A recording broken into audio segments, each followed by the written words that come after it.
नमस्कार, मेरा नाम ज्ञानेश्वर है और आपने देखना शुरू किया है लाइव सिटीज। मेरे साथ रोज की तरह दिल्ली से जुड़ रहे हैं देश के जाने माने सीनियर जर्नलिस्ट अजीत द्विवेदी जी। भविष्यवाणी तो हमारी और आपकी ही सही साबित होती है। देखिए, इमामगंज के बारे में हम लोग क्या कह रहे थे, भास्कर ऑनलाइन ने कंफ्यूज किया और हम लोगों ने रामगढ़ के बारे में भी कहा था 19-20 की लड़ाई है बसपा और बीजेपी की। बीजेपी।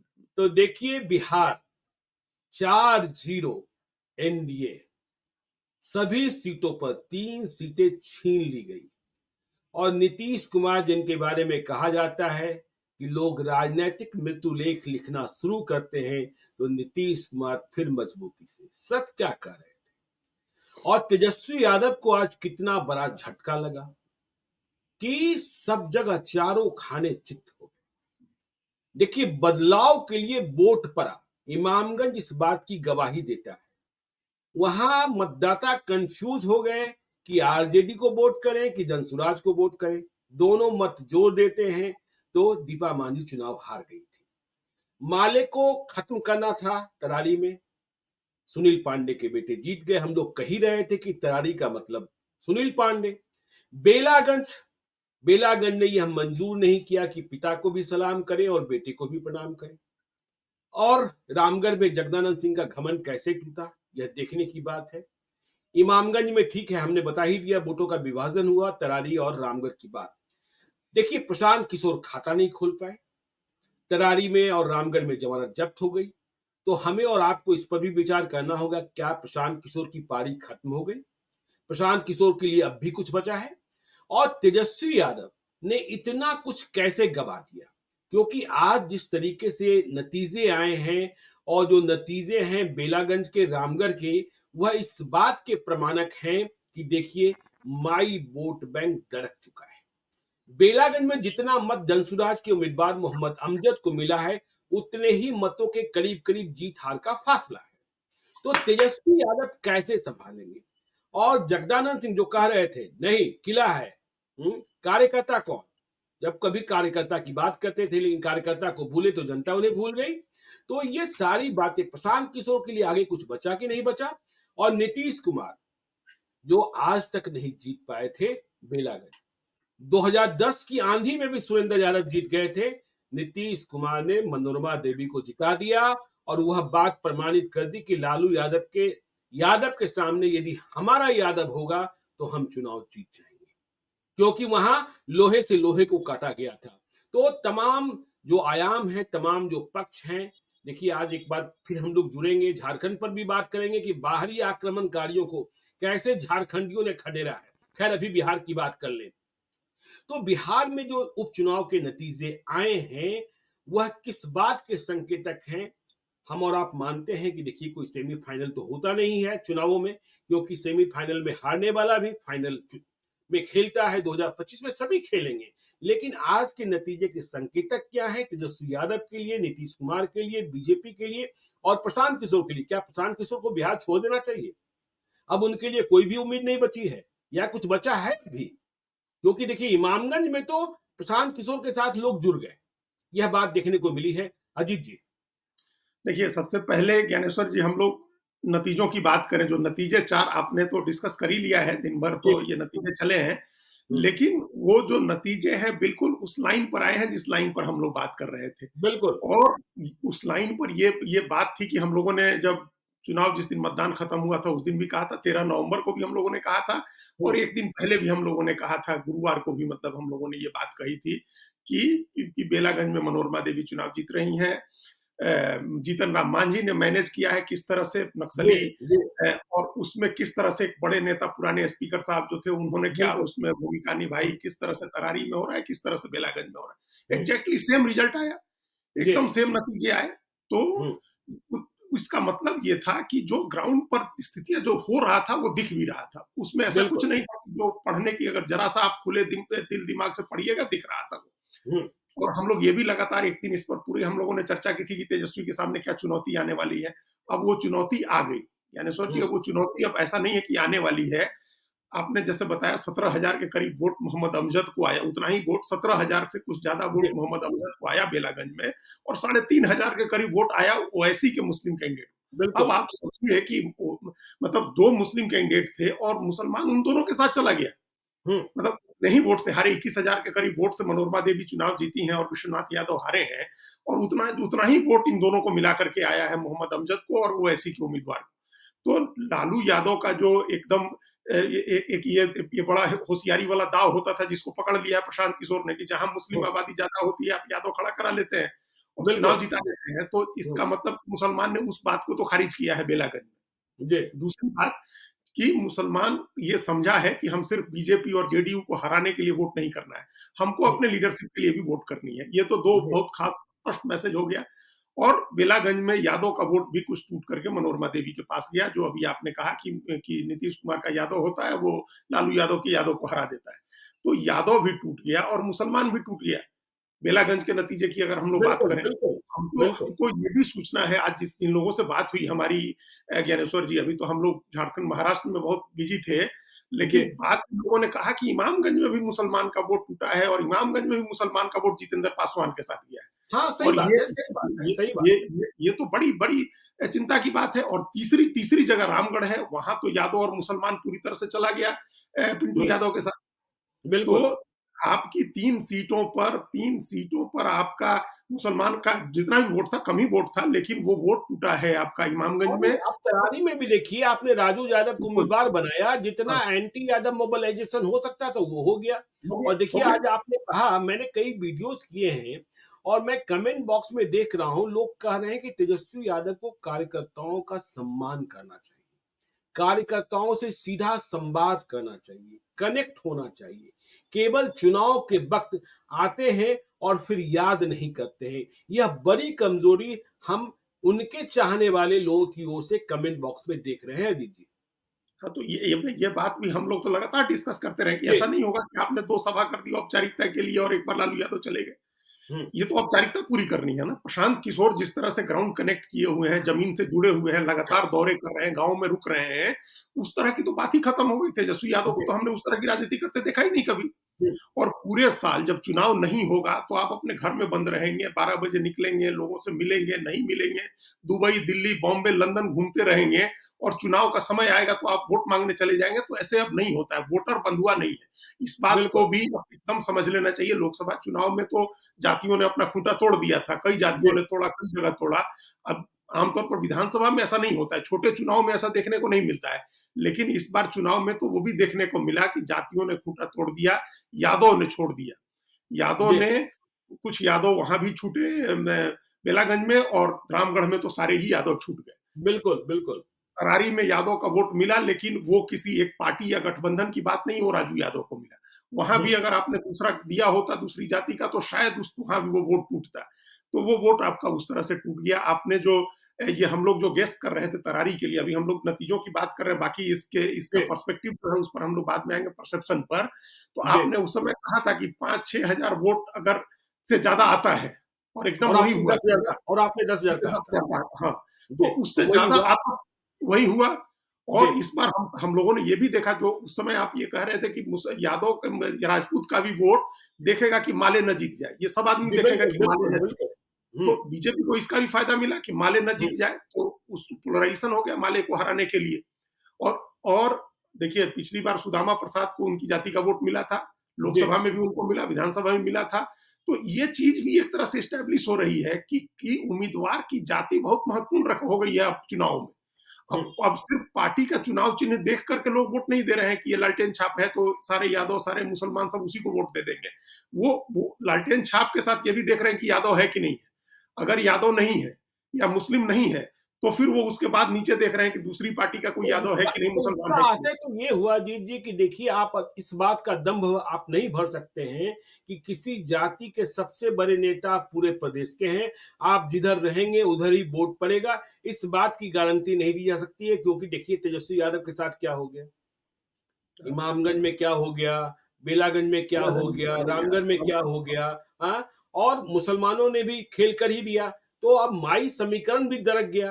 तो यदि उम्मीदवार उस जाति का होगा तो उसके साथ चलेंगे, नहीं तो ऐसा नहीं होगा कि हाँ, नीतीश कुमार के कहने पर सारे उनके हो जाएंगे या तेजस्वी यादव के कहने पर उनके हो जाएंगे। तो यह तो एक बड़ी चुनौती जो भविष्य की राजनीति करने वाले लोग हैं, या यूं भी कह सकते हैं कि जो जाति के नेता होने का जो केंद्रीय चेहरा था वह अब स्थानीय चेहरे में बदलने लगा है। हाँ, बिल्कुल ये कहना होगा। और ये चीजें होंगी जो जातीय समीकरण पुराने समय से बना हुआ है। मतलब जो जातियां अब खाई पी और अघाई हुई जातियां हो गई हैं, जो जिन्होंने सत्ता का सुख भोग लिया है, जैसे यादव। अब भले लालू यादव सत्ता में नहीं है, पिछले 20 साल में 3 ही साल 3.5 साल की सत्ता रही है, लेकिन सरकारी जाति तो रही 1990 से। तो अब उस जाति का जो बंधन था ना, बहुत गोंद जो था चिपकने वाला, वो अब सूख गया है। पुराने आप देखते हैं गोंद धरे धरे चिपक जो चिपकाई रहती है चीजें, वो गोंद सूखने के बाद उखड़ जाती हैं चीजें। बिल्कुल। तो जो जातियों का समीकरण लंबे समय से काम कर रहा है, वहां अब बिखराव है। अब उनको यादवों को अब समाज में अछूत होने का खतरा नहीं है, डर नहीं है। अब उनको सत्ता रहे न रहे, समाज में कमजोर होने का भी डर नहीं है। अब ये नहीं है कि कोई यादव दब के नहीं रहेगा। अब उस सत्ता में रह चुका है और सामाजिक प्रतिष्ठा और आर्थिक साम्राज्य सब खड़ा कर चुके हैं वो लोग। तो उन जातियों में बिखराव ज्यादा होगा। जो नई जातियां हैं या जिन जिन नई जातियों के नेता उभरे हैं, उनका सीमेंटेड रहेगा। देखिए, ये हम इस तरह से हाँ, जैसे मुकेश सहनी है, उनका इंटैक्ट रहेगा, उनके साथ जुड़ा रहेगा। लेकिन यादव में जुड़ा रहेगा इसकी गारंटी नहीं। जिन्होंने सत्ता का सुख भोग लिया है उनके लिए उनके लिए अब ये कोई बड़ी चीज नहीं है। उनके लिए अब वो दूसरी जगह भी जाके जीत सकते हैं, तीसरी जगह भी जीत सकते हैं। वो हर पार्टी में जीत रहे हैं। उनको बीजेपी भी पूछ रही है, बीजेपी भी महत्व देकर के जिता रही है, नीतीश कुमार भी महत्व दे रहा है। तो उनको कोई दिक्कत नहीं है कि लालू यादव के साथ बंधे रहे। ये ज्यादा चिंता की बात है तेजस्वी यादव के लिए। इस बारीक बात को उनको समझना होगा कि अब उनकी जो जाति है वो एम्पावर्ड कास्ट है। वो अब एक सशक्त कास्ट है, सामाजिक रूप से भी सशक्त है, आर्थिक रूप से भी सशक्त है, राजनीतिक रूप से तो बहुत सशक्त है ही। तो अब उस भय में वो वोट नहीं करेगा कि हमारी संख्या कम हो जाएगी या हम सत्ता से बाहर हो जाएंगे। इस बात को समझना होगा तेजस्वी यादव को, और इसके लिए उनको दूसरे समीकरण बनाने होंगे। विनिंग समीकरण बनाना होगा, एक जीत का समीकरण बनाना होगा ले आकर के। जिस तरह के जीत का समीकरण लोकसभा चुनाव में हम लोगों ने उत्तर प्रदेश में अखिलेश यादव को देखा था। हालांकि इस बार भी जितना हेविली वो रिलाई किया अखिलेश यादव ने उपचुनाव में कि हम पीडीए से ही जीत जाएंगे, हमारा पिछड़ा दलित और अल्पसंख्यक से ही जीत जाएंगे, तो एकदम औंधे मुंह गिरे हैं जाकर। बिल्कुल 2 ही सीटों पर जीत मिली है। वो दोनों सीटें ऐसी है जहां किसी भी समय आप जीतेंगे। एक तो करहल की ही सीट है। भाई लालू यादव के लिए झारखंड में तो बड़ा, बिहार में तो झटका लगा, लेकिन झारखंड और उत्तर प्रदेश से अच्छी खबर आई है उनके लिए। झारखंड में भी उनके उम्मीदवार चुनाव जीत गए। पिछली बार 1 था, इस बार कम से कम 4 हो गया, 5 भी हो गया उनका। तो और दामाद भी जीत गए उत्तर प्रदेश में। तो इसके लिए वो वहां खुशी की बात है। लेकिन पीडीए नहीं चला। आपको 2 चीजें वहां का भी मैसेज है कि आपको उसमें A to Z ज्यादा काम करने वाला है। आप उसमें फॉरवर्ड भी जोड़िए। आप ऐसा नहीं कर सकते हैं कि 9 सीटें थी ज्ञानेश्वर जी, और क्या किया अखिलेश यादव ने? 4 मुसलमान, 3 पिछड़ा और 2 दलित। महाराष्ट्र में तो सारे के सारे मुसलमान थे। हाँ, सब सारे मुसलमान ही दिए आपको। जो भी कैंडिडेट मिला आपको मुसलमान ही मिला। तो ये नहीं चलता, अब ये भी नहीं चलेगा। तो तेजस्वी यादव को या अखिलेश यादव को अब ये मैसेज है कि जो बात सही पकड़ी है तेजस्वी यादव ने कि हम A to Z का समीकरण बनाएंगे, लेकिन आपका जो कोर वोट है यादव और मुसलमान का, अब उसको भरोसा दिलाना होगा कि आप जीत रहे हैं, तभी वो आपको वोट देगा। पहले तो ये होता था कि आप जीते चाहे हारे वो आपको वोट देता था। बिल्कुल, ये एक फर्क आया है, ये एक बड़ा फर्क आया है कि अब वो इसलिए वोट नहीं देगा कि आप हार रहे हैं तब भी आपके हाथ मजबूत करने हैं, इसके लिए वो वोट नहीं करेगा। अगर आप जीत रहे हैं, आपके साथ कोई दूसरा वोट जुड़ रहा है, तब वो वोट करेगा। बेलागंज में हम लोगों ने देखा, मुसलमान को था कि भाई अभी मनोरमा देवी जीतती है तो जीत जाए, हमारा लीडरशिप ले आना है, क्योंकि हमको टिकट नहीं देते हैं लालू यादव, हमारी सीटें कम करते जा रहे हैं। लोकसभा चुनाव में सीटें कम कर दी। तो ऐसा नहीं है ना कि मुस्लिम समाज आंख बंद किए हुए। आजकल तो सोशल मीडिया के जरिए सारी बातें सबको पता होती हैं। तो उन्होंने मुसलमानों ने भी अपने को दूर किया, थोड़ा हटाया, दूर किया, मैसेज देने के लिए। देखिए, जो बूथ को जानने वाले लोग हैं वो कह रहे हैं कई मुसलमान के बूथ पर भाई जेडीयू को भी वोट मिले हैं। इस बात की गवाही वहां से आ रही है, इस बात की जानकारी वहां से आ रही है। इसका मतलब देखिए, वहां के मुसलमान इस बात के लिए संकल्पित थे कि यदि हमने पिता को सलाम किया है तो बेटा को भी सलाम नहीं करेंगे। नहीं करेंगे। और ये कितना बड़ा मैसेज है ज्ञानेश्वर जी, इस बात को समझना चाहिए। सब हर पार्टी को समझना चाहिए। हम तो सब आदमी को सवेरे से ये बात बता रहे हैं कि MP हुए 2 लोग कांग्रेस के पंजाब में, और कांग्रेस ने उन दोनों की पत्नियों को टिकट दे दिया। राजा अमरिंदर सिंह बारिंग की पत्नी को दे दिया और सुखजिंदर सिंह रंधावा की पत्नी को दे दिया, और दोनों हार गए। दोनों हार मतलब गए। दोनों के पति एमएलए थे, अब एमपी हो गए, तो उनकी जगह उन्हीं की पत्नी लड़ेगी। दूसरा कोई कार्यकर्ता नहीं है बिल्कुल, पार्टी के पास, दूसरा कोई नेता नहीं है। बिल्कुल। जी, तो ये यहाँ भी देखिए कि अगर आपके पिताजी एमपी हो गए तो बेटा ही लड़ेगा, भाई एमपी हो गया तो भाई ही लड़ेगा। तो वो ये तो रास्ता तो इमामगंज में कन्फ्यूजन हो गया इसलिए जीत गई वो। नहीं, इमामगंज में तो दूसरा मामला है वो। अब हम लोग उस सीट पर अब आ गए तो उस सीट पर चर्चा कर लें कि वहां तो जी, सबसे अद्भुत लड़ाई थी और हम लोग इस बात को कह रहे थे हम कि ही लोग आज कह रहे थे, बाकी सभी लोग तो कह रहे थे कि नहीं वहाँ आरजेडी जीत रहा है। आरजेडी हाँ, जीत रही है, ठीक बात है। और लोग इस फैक्टर को ही एनालाइज नहीं कर रहे थे कि पासवान कैंडिडेट है बिल्कुल, प्रशांत किशोर का, और चिराग पासवान वोट करने वहां चिराग पासवान प्रचार करने नहीं जा रहे हैं। हुँ, जो हम तो देखे कि कोई जातीय जो एससी के आरक्षण के वर्गीकरण वाली बात कोई जिक्र नहीं ला ही नहीं रहा था, जबकि वो इतना बड़ा इशू है। और बिल्कुल। उसने साफ डिवीजन कर दिया, 37,000 वोट आया जितेंद्र पासवान को। आप जी, सोचिए कितना वोट होता है 2 महीने की पार्टी है। इमामगंज में देखिए जितेंद्र पासवान के अपने चेहरे के अलावा देखिए इमामगंज में ही मुझे लग रहा है कि प्रशांत किशोर के चेहरे और नाम पर कुछ लोगों ने विश्वास किया है, क्योंकि तरारी और रामगढ़ में तो जमात ही जब्त हो गई। तो वहां प्रशांत किशोर का प्रयास जो है वह कुछ सफल रहा है। देखिए, तरारी में हम लोग पहले दिन मान गए थे, तरारी में बिल्कुल। अगर लेफ्टिनेंट जनरल एसके सिंह चुनाव लड़ रहे होते तो आज वहां का नतीजा कुछ और होता। हम्म, तो तरारी तो मान लीजिए कि बाय डिफॉल्ट हो गया, वो एक पहला झटका था जिसको बोलते हैं कि प्रथम ग्रासे मक्षिका पातः हो गया प्रशांत किशोर के साथ। पहले ही कौर में मक्खी चली गई, तो वो खराब हो गया, जतरा खराब उनका बिगड़ गया, जतरा तरारी में ही इस बार बाई इलेक्शन का। जी, लेकिन इमामगंज में जो जो राजनीति हुई है कि पासवान का वोट मिला। अब ये कई लोगों ने हमसे आज पूछा, ज्ञानेश्वर जी, अब आप भी पूछिएगा, मिलेंगे प्रशांत किशोर तो, कि क्या अंदर खाने चिराग पासवान के साथ कोई तालमेल करना है आगे के चुनाव के लिए? प्रशांत किशोर के पास चिराग पासवान का एक कार्ड है? ये सवाल लोग पूछ रहे हैं। लोगों इस ने हम ही लोगों ने चर्चा कर दी थी और हाँ, हाइपोथेटिकल ही रखा था। उसके हाँ, बाद तो लोग यह भी कहने लगे थे कि प्रशांत किशोर के साथ चिराग पासवान हो जाएंगे, चिराग पासवान मुख्यमंत्री के चेहरे हो जाएंगे, ऐसी बात। जबकि हम लोगों ने उसको हाइपोथेटिकल, क्या ऐसा हुआ तो क्या बिहार की राजनीति बदल सकती है? बिल्कुल। तो ये चर्चा की थी, तो अब ये पूछना होगा, क्योंकि जी, कई लोगों ने बड़े कॉन्फिडेंस के साथ हम ही लोग का प्रोग्राम सुन के हम ही को फ़ोन करके कहा कि वहाँ ना इमामगंज में, आपको पता है इमामगंज में ना अंदर-अंदर मिले हुए थे प्रशांत किशोर और चिराग पासवान, और दोनों आगे साथ में राजनीति करेंगे। तो अच्छा, और उसमें बड़ा कन्विंसिंग तरीके से उस दिन भी हम लोग का उन्होंने प्रोग्राम सुना था और कहा कि आप ही लोग कह रहे थे कि 30 सीट से ज़्यादा देगा नहीं, 20 सीट से ज़्यादा देगी नहीं बीजेपी, जेडीयू 20-25 सीट बिल्कुल। तो चिराग पासवान छोड़ देंगे। तो हुँ, ये सब बातें अभी शुरू हो गई हैं। तो अब आगे जो हो, लेकिन पासवान का वोट जितेंद्र पासवान के साथ गया, मुसलमान का वोट भी जितेंद्र पासवान के साथ गया, कुछ ब्राह्मण फॉरवर्ड का वोट भी जितेंद्र पासवान के साथ गया। जी, और ये एक बड़ा असर हुआ प्रशांत किशोर का। इस इलाके में जो नक्सली इलाकों में वो गए, जो साहस उन्होंने दिखाया, जिस तरह से उन्होंने प्रबंधन किया, उसका उसका एक सही वो इमामगंज में प्रकट हुआ। हम उसी से मापेंगे। तरारी हम नहीं, तरारी में एक गड़बड़ी हो बिल्कुल। गई, जो चला गया, जो जिसकी वजह से उनकी सीट चली गई। और रामगढ़ में दूसरी राजनीति हुई। रामगढ़ हुँ, में जो यादव कैंडिडेट और यादव मुसलमान, रामगढ़ का झटका प्रशांत किशोर से ज्यादा तेजस्वी के लिए है, जगदानंद सिंह के लिए है। बिल्कुल, जो बिल्कुल, जगदानंद सिंह जो तीसरे नंबर पर। तीसरे नंबर पर पार्टी रही, जो अभी एमपी जीते हैं जहां से आप, जी। वहां आप तीसरे नंबर पर रहे हैं। और प्रशांत और किशोर को इतने कह रहे थे अति कि विश्वास में थे अजीत जी कि जब हम लोग कह रहे थे, तो जगदानंद सिंह इतने हम पर खपा थे कि राजद कार्यालय में कई पत्रकारों को बैठाकर उन्होंने क्या भला-बुरा मुझे नहीं कहा था। और इतना तक कह दिया था कि लाइव क्षितिज को कोई बाइट नहीं देगा आरजेडी वाला। लेकिन देखिए हम तो वही बोलते हैं जो ग्राउंड ज़ीरो पर दिखाई पड़ता है। हाँ?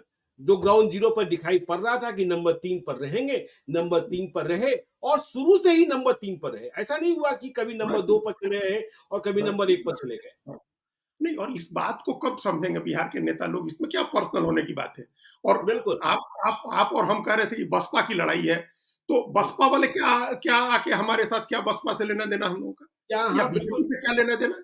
तो हुँ, ये जो लड़ाई दिख रही थी वहां कि भाई आप अपना समीकरण ठीक करिए, आप यादव मुसलमान की राजनीति करते हैं और उसका वोट आपके साथ आ ही नहीं रहा है, तो आपके पास क्या वोट है? आपके पास बिल्कुल। तो वही वोट नहीं है, कोर वोट ही नहीं है, जो हुँ, आपकी पार्टी का कोर वोट आधार है, वही नहीं है आपके साथ। और दूसरा, आप किसी दूसरे की, प्रशांत किशोर की जाति प्रशांत किशोर पांडे हैं, इस बात से उनका मजाक उड़ाना और इस आधार पर ये आकलन करना कि वो कैसे राजनीति में सफल होंगे, पांडे लोग भी अब जी, राजनीति करेंगे, आप ये मैसेज जी, देना चाह रहे हैं। हमने उस दिन, जिस दिन उन्होंने ये बात कही थी, उस दिन भी कहा था कि आप भी तो जगदानंद सिंह है, ठाकुर जगदानंद सिंह। तो आप राजपूत हैं, तो आप पिछड़ा दलित वंचित की राजनीति कर सकते हैं, मुसलमान की राजनीति कर सकते हैं, और वो पांडे हैं तो वो पिछड़ा दलित वंचित मुसलमान की राजनीति नहीं कर सकते हैं। बिल्कुल। तो ये इस तरह का जो ये अहंकार है और अपनी श्रेष्ठता का बोध है, ये नेताओं को बहुत भारी पड़ता है। ये पूरे आरजेडी के लिए भारी पड़ा है। आप, हम लोग तो कल यही कह रहे थे कि 3 में से 1 सीट चली जाए। परसों जो बात कर रहे थे 2 सीटें चली जाए तो 1 बचेगी, 1 तिहाई, मतलब आपके पास 112 का 1 तिहाई 35-40 सीटें आ रही हैं अगले चुनाव में। अब तो तीनों अपनी जीती हुई सीटें गंवा दी। जहां से आपके एमपी जीते वो सीट आप नहीं जीत पाए। तो इसका मतलब कि कैंडिडेट सिलेक्शन में भी आपका कैंडिडेट सिलेक्शन ठीक नहीं है। आप जमीनी सच्चाई को देख करके कैंडिडेट नहीं दे रहे हैं। अगर सुदामा प्रसाद की वजह से वैश्य का वोट जुड़ता था वहां माले के साथ और माले चुनाव जीत जाता था, तो कोई जरूरत नहीं थी कि आप राजू यादव को चुनाव लड़े। आप कम से कम वहीं के जमीनी समीकरण को ध्यान में रखते। आप, एक यादव लड़ा ही रहे थे बेलागंज से, आप उसके समीकरण को ध्यान में रखते, आप वहां कुछ दूसरा प्रयोग कर सकते थे। जब ये सबको पता था कि इस चुनाव के नतीजे से आपकी सेहत पर विधानसभा में कोई फर्क नहीं पड़ना है, तो आप प्रयोग कर सकते थे, लेकिन कोई प्रयोग आपने नहीं किया। और देखिए, आपने प्रयोग किया तो औरंगाबाद में आपको सफलता मिल गई थी लोकसभा सफलता चुनाव मिल में। गई थी, बिल्कुल सफलता मिल गई थी। जी। तो आपने प्रयोग नहीं किया, कोई प्रयोग नहीं करना है। आंख बंद करके आप ऑफिस में बैठे हुए हैं, घर में बैठे हुए हैं कि भाई अब सुरेंद्र यादव जीत गए हैं तो इनके बेटा को टिकट दे दो, सुधाकर सिंह जीत गए तो इनके भाई को टिकट दे दो। अरे इसमें तो कोई दिमाग लगाना थोड़े हुआ, ये कोई राजनीति करना थोड़े हुआ है। जो राजनीति करता है, जो दिमाग लगाता है, वो ग्राउंड जमीनी समीकरण देखता है। एक जगह देखिए समीकरण, दो समीकरण देखिए, हम रामगढ़ और इमामगंज दोनों का समीकरण प्रशांत किशोर का देखिए। उन्होंने दिमाग लगाया कि आप यादव 2 लोग लड़ा रहे हैं तो हम मुसलमान लड़ाते हैं, 2 महादलित लड़ रहे हैं मांझी तो हम पासवान लड़ाते हैं। कुशवाहा लड़ाने का दाव भी उनका ठीक था, लेकिन चुनाव आते आते वहां इतना पोलराइज हो गया कि उसके लिए उनके लिए कोई, उनके सुशील कुशवाहा के लिए कोई बहुत वहां बच नहीं रहा था। वहां तो देखिए अंत में पोलराइज इस तरीके से हो गया कि भाई जगदानंद सिंह के बेटे को हराना है तो कौन हराएगा, हम उसके साथ चलते हैं। तो यादव मुसलमान हो गए बसपा के साथ और बाकी बचे वोटर हो गए बीजेपी के साथ। अब हम लोगों ने ये भी कहा था कि अगर राजपूतों को दिखेगा कि अशोक सिंह चुनाव जीत रहे हैं और अगर हम जगदानंद सिंह के बेटे के साथ गए तो अशोक सिंह भी हार जाएंगे, तो वो छोड़ देंगे अंत में। तो उन्होंने अंत में छोड़ दिया, वो चले गए अशोक सिंह के साथ और वो चुनाव जीत भी गए। बहुत कम अंतर से जीते, 1400-1500 वोट से ही जीते, लेकिन चुनाव जीत गए। कम अंतर से जीते लेकिन वो चुनाव जीते। तो अब ये एक हर पार्टी के लिए एक बड़ा भारी सबक है और सबसे बड़ी चुनौती तेजस्वी यादव के लिए है, लालू यादव के लिए है। अब आप देखिए, अभी ये लोग कोई सबक लेते नहीं है। ज्ञानेश्वर की असली चीज यही है कि अब ये लोग कोई सबक नहीं लेंगे। ये समझेंगे कि झारखंड में चुनाव जीत गए, देखो झारखंड में तो जलवा हो गया, सरकार बन गई, उधर दामाद जीत गया तो उसका जश्न मनाते हैं। यहाँ की हार छोड़ो, अब सुरेंद्र यादव जाने या जगदा बाबू जाने। झारखंड में मंत्री किसे बनाएंगे अब ये सोचने लगे ये बस इसकी कहानी शुरू हो गई कि मंत्री किसको बनाएंगे और कौन अपनी सेवा ज्यादा करता है। तो अब ये चीजें होने लगेंगी। तो ये सबक नहीं लेते हैं ये लोग। लोकसभा चुनाव से अगर कोई सबक लिए रहते तो इसमें प्रयोग करते, कोई अच्छा काम करते, मेहनत करते। 5 महीने हो गए लोकसभा चुनाव को ज्ञानेश्वर जी, 2 हफ्ते की यात्रा छोड़ दें तो कोई बताए कि क्या राजनीतिक कार्यक्रम किया आरजेडी ने। जी, जब आप इस बुरी तरह से हारे, 4 सीट पर आ गए, आप जो है आपने क्या, मतलब क्या उसके बाद सबक लिया उससे? कौन सा राजनीतिक अभियान छेड़ा कांग्रेस ने, आरजेडी ने? किसी ने कोई। अब ये बैठे हुए हैं कि अब चुनाव तो 2025 के नवंबर में हम लोगों ने कर ली। आज नीतीश कुमार क्या सोच रहे होंगे? नीतीश कुमार तो आज बिल्कुल, देखिए, हम लोगों ने नीतीश कुमार की बात करिए जब भी, ये लगता है कि नीतीश, हम उस दिन भी कह रहे थे कि उनके प्रशासनिक राजनीतिक फैसले अच्छे हो रहे हैं। अब वो चाहे वो शारीरिक मानसिक रूप से कितना मेहनत कर रहे हैं, कितने सक्षम है, ये अलग बात है, लेकिन उनके फैसले देख के कोई नहीं कह सकता है कि फैसला गड़बड़ हो रहा है या पार्टी डिरेल हो गई है। फैसले सही हो रहे हैं। चाहे मनीष वर्मा को आगे करके उनको प्रदेश भर में घुमवाने का फैसला हो या चुनाव लड़ाने, जब बाई इलेक्शन आया तो मनोरमा देवी को लड़ाने का फैसला हो। बिल्कुल। देखिए, हर आदमी ये मान रहा था, ये लग रहा था कि अभी छापे कितना कठोर फैसला था, एनआईए की छापेमारी हो गई थी। बाद में यह मालूम हुआ कि देखिए साजिश हुई थी, पैसे की मांग की जा रही थी, फंसाया जा रहा था। लेकिन एनआईए की छापेमारी के बाद लग रहा था कि मनोरमा देवी को टिकट दिया जाना बड़ा ही कठिन हो जाएगा। लेकिन नीतीश कुमार ने फैसला किया कि नहीं, लड़ाएंगे तो लड़ाएंगे, और तब तक साजिश भी बेपर्द हो गई कि किस तरीके से फंसाया जा रहा था। हाँ, तो उन्होंने, वो पीछे नहीं हटे, ये कोई संशय नहीं था उनके मन में। उनका अंदाजा था कि ये इसको लड़ाएंगे तो ये चुनाव जीत सकती है। तो उन्होंने उनको लड़ाया।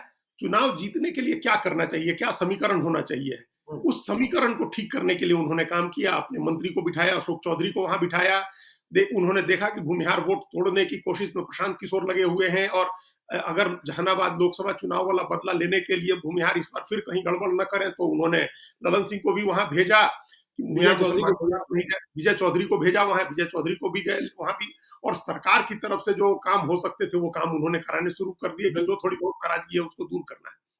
वो तो उपचुनाव के दौरान वहां अशोक चौधरी बिल्कुल मुख्यमंत्री की भूमिका में थे।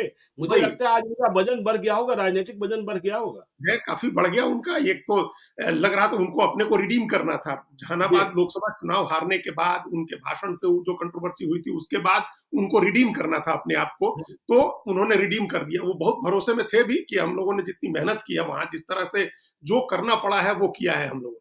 चुनाव जीतने के लिए अपने संवैधानिक कानूनी दायरे में रह करके जो काम कर सकते थे वो सारे काम किए। तो वो लोग फिर चुनाव जीत गए। आज ये बड़ी चीज हो गई अशोक चौधरी के लिए भी और नीतीश कुमार के लिए भी, जिनको जो अभी ये पहला चुनाव था जब इस बार ये घोषणा हुई थी कि नीतीश कुमार के चेहरे पर आगे चुनाव लड़ा जाएगा, उसके बाद ये पहला चुनाव था। लोकसभा चुनाव के बाद जब प्रधानमंत्री गए थे बिहार में, नालंदा में संभवतः उनका कोई कार्यक्रम था, वहां उन्होंने अपनी पार्टी के तमाम नेताओं को यह निर्देश दिया था कि जैसे नीतीश कुमार कहें वैसे काम करना है और अगला चुनाव इन्हीं के चेहरे पर लड़ना है। तो ये घोषणा होने के बाद ये पहली परीक्षा थी और अब फ्लाइंग कलर से इस परीक्षा में जेडीयू और बीजेपी और उसका हम अलायंस पास हुआ है। मतलब इससे अच्छा क्या हो सकता है कि आपका 100% स्ट्राइक रेट है, आप 4 सीटों पर लड़े, 4 सीट जीते, जिसमें आपकी 3 सीटें नहीं थी, 3 सीटें अपने केवल चिराग पासवान को ही नसीब होता था 100%। इस बार तो नीतीश कुमार ने दिखा दिया कि बगैर चिराग पासवान भी एनडीए 100%। 100% है।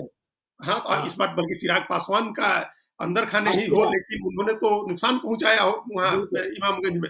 अगर चिराग पासवान चले गए होते प्रचार करने के लिए, एक बार एक मैसेज उन्होंने कर दिया होता, तो और जीतन राम मांझी बहुत ज्यादा अंतर से चुनाव जीतती। अगर वो एकजुटता बनती, वो एक चुनौती एनडीए के लिए आगे के चुनाव में रहेगी। मुख्य चुनाव जो 2025 का होगा उसमें एनडीए के सामने ये चुनौती रहेगी कि दलित वोट को, एक दिन और हम लोग बात कर रहे थे तो हमने कहा था कि कैसे एकजुट रखे। वो 20% वोट है और बड़ा इंपॉर्टेंट वोट है, वो एक साथ जाकर के वोट डालता है, तो उसका वोट न बटे, महादलित और जो दलित का एक फर्क है वो अलग अलग वोट नहीं डाले। इसके लिए भी बीजेपी को, नीतीश कुमार को, सबको मेहनत करनी होगी। चिराग पासवान और जीतन राम मांझी को बिठा करके समझाना होगा कि ये आपस की आप लोग की जो लड़ाई है, ये लड़ाई नुकसानदेह हो जाएगी एनडीए के लिए, जितना भी नुकसान हो। लेकिन आज का दिन नीतीश कुमार के लिए बड़े संतोष का दिन है, बड़ा सुकून का दिन है। इतने फ्लाइंग क्लास आपने कहीं दिया, फ्लाइंग क्लास कहीं दिया। लेकिन आप प्रशांत किशोर की बात कीजिए, 2025 में प्रशांत किशोर कहाँ? देखिए रामगढ़ में और तरारी में जमानत ही गवा बैठे। इमामगंज ने साथ दिया लेकिन हारे, और देखिए वहां बेलागंज में खेल बिगाड़ दिया। तो प्रशांत किशोर के लिए अब भी कुछ उम्मीद है कि उन्हें बिहार छोड़ देना चाहिए? देखिए, हम तो पहले दिन से कह रहे हैं कि इस चुनाव से कुछ भी डिसाइड नहीं होगा। हमने उनकी बात उस समय काटी थी कि इससे कुछ डिसाइड नहीं होगा। आप ये मत कहिए कि इससे डिसाइड होगा 25।